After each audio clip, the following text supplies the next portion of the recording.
So last thing on this is we're going to take a look at my top 25, which Florida State made me do some moving and shaking. But we're going to go 1 through 25 on this right quick before we get up out of here. Number 1, Georgia. I had Ohio State there. Now I got Georgia there. It's that Georgia did what I asked them to do. Be dominant. Beat up a top 15 program on a neutral site, even though Atlanta is not really neutral to Athens, Georgia, and the Dogs. They did what I asked them to do. Because when I looked at Ohio State, it's not just that they won 52-6, which means they allowed twice as many points scored by Akron as Georgia did Clemson. It's also that they trailed 3-0 at home. I can't abide that. I need you to be perfect. I need you to be excellent. I need you to have no flaws against teams that we know are not as good as you, man for man, player for player. We know that. So that's 1, 2. 3, I got Texas. Colorado State, they did what I asked. 52-0. 0. Nothing. Nada. The next point they allow will be the first point they allow. Okay? I really like being able to see Arch Manning rush for and throw a TD in the opener. That's fun. That's a lot of fun. And that looks like a team that can absolutely give Michigan the what for and how now in Ann Arbor on Saturday. All right. Then we get to a little bit of, shall we say, an issue. Because where I expected to have Oregon, I had to do a little bit of moving and shaking. Because when you are in a nail biter against FCS Idaho, you don't get to be one of the 4 teams getting a bye. Nope. I had to give that to Ole Miss. They did what I asked. Ole Miss beat Furman like a drum, 76-0. Name the number. They put up 772 yards of offense. Jackson Dart threw for 400 yards in the first half. Trey Harris had 179 yards receiving and 2 scores. That's what I asked. Lane Kiffin ain't messing around. Maybe this will change as they got to get further into their SEC schedule. But for now, that's 4. 5 is Alabama. They, again, did what I asked. They beat Western Kentucky 63-0.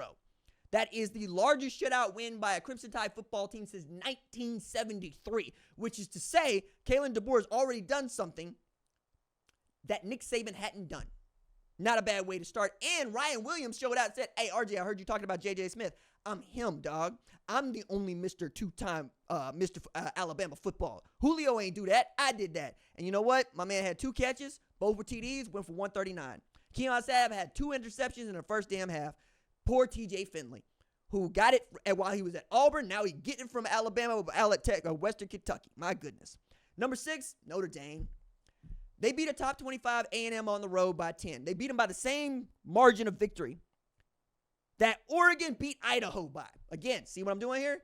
And now we got to talk about Notre Dame as a team that's going to make the playoff. Like, they're probably going to cinch up the 5 seed if they just run through what's left of their schedule. They got Georgia Tech on October 19th. They got Florida State on November 9th. And they got SC to end the year. And they ain't got to play no conference championship. And everybody else in Power 4 got to play 9 Power 4 opponents. They got to play 8. It's shaping up for them. You know, they might be in the Florida State spot. The spot Florida State was in last year. The difference is they're going to get in because we expanded the playoff. Go figure. Number 7, I got SC. Really good win against LSU on the road, 27-20. On the road at a neutral site, 27-20. Miller Moss is him, 27-36, 378 with a TD. Really like what I saw from USC, even though Lincoln Riley ain't quite figured out the clock management thing. Lincoln, that thing ain't broken. You got to be better about these timeouts, my man. You got to better about it. But in 2-minute drill, they knew what they was doing. And when I thought that they thought they had an opportunity there to make a mess, Woody Mark said, nah, coach, I'm going to pick you up and just punch you straight in. That safety takes a different angle, like one that doesn't try to cover a tight end and just hits his run fit. Maybe you get a kicker that wants to miss another field goal and we go into overtime, but that's not how I win. Number 8, Penn State. The word you're going to see everybody use with them is explosive because that's the one that they wanted everybody to know. It's the reason why Andy Kotelnicki became the new offensive coordinator from Kansas, so they could be more explosive on offense, and they were. Troy Williams had 117 yards receiving. Drew Aller had 216 yards passing, 3 TDs. They look good. They look really good. Great win for them against West Virginia on the road. Oregon, I dropped to 9 because I still think it's a top 10 team, but just barely, right? So I got Missouri at 10 because beating up on Murray State 51-0. Okay, cool. What can NIL do for you? It can turn short order Brady Cook into a gridiron chef. It can lift your Luther Burden and get against lesser teams. You know what I'm saying? The Tigers don't play a team that is ranked on this list until they face Alabama October 26th. But now they get BC in week 3, and we will find out for sure. So Oklahoma's at 11. They beat Temple 51-3. I want people to start talking about Oklahoma the way they talk about Missouri, but that's going to have to happen after a win against Tennessee, I hope. Tennessee look good. They might be able to show that against North Carolina State on Saturday. Number 12, I got Utah, 49-0 against Southern Utah. I think it's one of the teams that probably in the running to play for the Big 12 championship, though Arizona, K-State, Kansas, Oklahoma State, they all look good. It's a tough league. We'll see. Number 13, I got Tennessee. Chattanooga, got Chattanooga, 69-3. I got Michigan at 14, which I'm sure that somebody's going to say something about, but hey, dog, Davis Warren goes 15-25 for 118. Khalil Mullins might not be RB1, but he probably should wonder why he's not. He had 92 rush yards on 15 rushes, while the cover athlete had 27 rush yards on 11 touches. You tell me, dog. Now, Michigan wants to get back into that top 10. Go beat you a top 5 program. Go beat Texas. Go beat Texas at home. Then we can have a different discussion about this, okay? Oklahoma State at 15. Miami enters for me at 16. It was a whooping that they gave to Florida. A whooping, I tell you. Beat them like a dusty bed sheet on a clothesline. Beat them to hell. Cam Ward. Ooh, my goodness. 17, I got LSU. I'm not going to penalize you too much for the loss to USC, even if Brian Kelly can't seem to win an opener as head coach at LSU. Hello. Maybe there's something to say about Brian Kelly and how he be doing business. Number 18, I got Kansas State.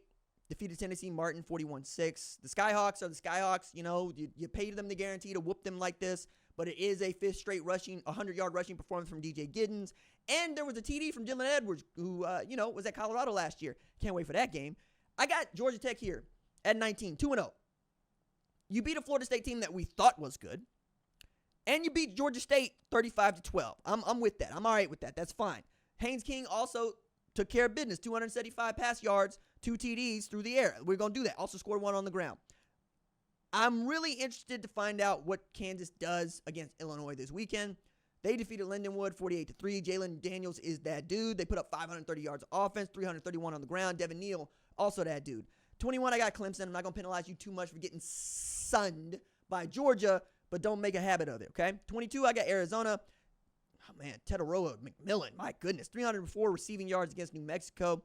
Second all-time Big 12 history. First 300-yard receiving game by a college football receiver since Jackson Smith and Jigba in the 2022 Rose Bowl. And New Mexico just ain't had things going their way on the Bronco Mendenhall era. Check this out. They put the money in the bag against Montana State, and then they got 61 hung on them by Arizona. Even though they scored 39. You just don't get to be happy about any of that. Number 23 is Iowa. Offensive powerhouse Iowa, who put up 40 after averaging 15.4 last year. Put up 492 yards of total offense. You know what I'm saying? Held the Redbirds to 189. Meanwhile, Brian Ferentz got to be looking at this like, y'all couldn't do this for me? Y'all couldn't score 40 for me. Number 24, I got Nebraska, dog. I think that's a great football program. They get an opportunity to show that against Colorado on Saturday. Dylan Raiola is doing exactly what I asked him to do. Don't turn the ball over. Throw the football to your playmakers. Let them make plays. I think Tony White's 3.35 is better than a lot of people are getting credit for, but we're going to find out for sure against perhaps the best quarterback-wide receiver combo in the entire sport in Travis Hunter and Shedeur Sanders.